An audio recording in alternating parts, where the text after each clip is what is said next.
ಹ್ಮ್ ಗಂಗಮ್ಮ, ನಮ್ಮ ತಂದೆ ನನ್ನ ಹತ್ರ ಏನು ಮುಚ್ಚುಮರೆ ಮಾಡ್ದೇನೆ ಈ ಶಾನ್ಭೋಗ್ಯ ಕೆಲಸನ ನನಗೆ ಪ್ರತಿಯೊಂದನ್ನು ಹೇಳ್ಕೊಟ್ರು. ಅದ್ರ ಜೊತೆಗೆ ನಾನು ಕೆಲವೊಂದು ಹೊಸ ವಿಚಾರಗಳನ್ನ ತಿಳ್ಕೊಂಡೆ. ಹಾಗೆ ನಾನು ತಿಳಿದಿರೋ ಹಾಗೆ ನಿನ್ ಮಗ ಚೆನ್ನಗಂಗೆ ನನಗೆ ತಿಳಿದಿರೋ ಶಾನ್ಭೋಗ್ಯ ವಿಚಾರಗಳನ್ನೆಲ್ಲ ಹೇಳ್ಕೊಟ್ಟಿದ್ದೀನಿ.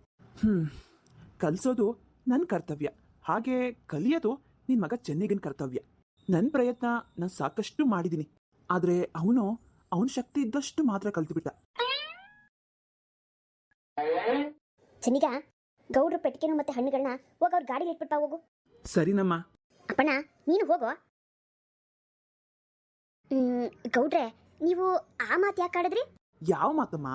ಅದೇ ಗೌಡ್ರೆ, ನೀವು ಹೇಳಿದ್ರಲ್ಲ, ನಾನು ನನ್ನ ಶಕ್ತಿ ಇದ್ದಷ್ಟು ಕಲ್ತಿದ್ದೀನಿ, ಅವನ ಶಕ್ತಿ ಇದ್ದಷ್ಟು ಕಲ್ತಿದ್ದಾನೆ ಅಂತ. ಹಂಗಂದ್ರೆ ಏನರ್ಥ? ಗಂಗಮ್ಮ, ವಿದ್ಯಾರ್ಥಿ ಅಂತ ಅಂದ್ರೆ ವಿದ್ಯೆನ ಸಂಪಾದಿಸೋನು. ಈ ಗುರು ಅನ್ನೋದು ಒಂದು ನೆಪ. ಶಿಷ್ಯ ಅಂದ್ರೆ ಜ್ಞಾನವನ್ನ ಪಡ್ಕೋಬೇಕು.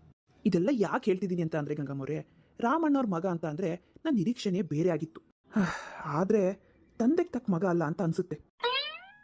ಯಾಕೆ ಅಂತ ಅಂದ್ರೆ ರಾಮಣ್ಣವ್ರು ತುಂಬಾ ಬುದ್ಧಿವಂತರು, ಈ ಲೆಕ್ಕದ ವಿಚಾರದಲ್ಲಿ ತುಂಬಾ ಚುರುಕರು ಮತ್ತೆ ಜಾಣರು.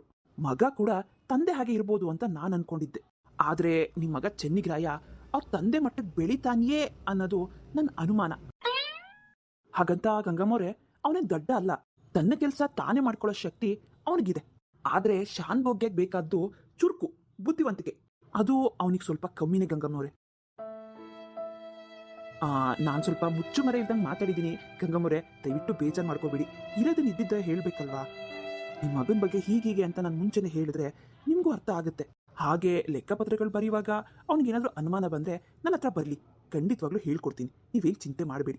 ಹಾಗೆ ಆಗ್ಲಿ ಗೌಡ್ರೆ, ತುಂಬಾ ದೊಡ್ಡ ಮನ್ಸು ನಿಮ್ದು. ನಾನಿನ್ ಬರ್ಲಾ? ಹಾಗೆ ಆಗ್ಲಮ್ಮ ಗಂಗಮ್ಮವ್ರೆ. ಆಯ್ತು, ಹೋಗಿ ಬನ್ನಿ. ಫ್ರೆಂಡ್ಸ್, ಇವತ್ತಿನ ಎಪಿಸೋಡ್ನ ಇಲ್ಲಿಗೆ ಮುಗಿಸ್ತಾ ಇದ್ದೀನಿ. ಹೊಸದಾಗಿ ಶುರು ಮಾಡಿರೋದ್ರಿಂದ ನಾನು ಲಾಂಗ್ ವಿಡಿಯೋಸ್ನ ಹಾಕ್ತಾ ಇಲ್ಲ. ದಯವಿಟ್ಟು ಆದಷ್ಟು ಸಪೋರ್ಟ್ ಮಾಡಿ ಸಬ್ಸ್ಕ್ರೈಬ್ ಮಾಡ್ಕೊಳ್ಳಿ. ದಯವಿಟ್ಟು ನಾನು ಲಾಂಗ್ ವಿಡಿಯೋಸ್ನ ಹಾಕೋದಕ್ಕೆ ಪ್ರಯತ್ನ ಪಡ್ತೀನಿ.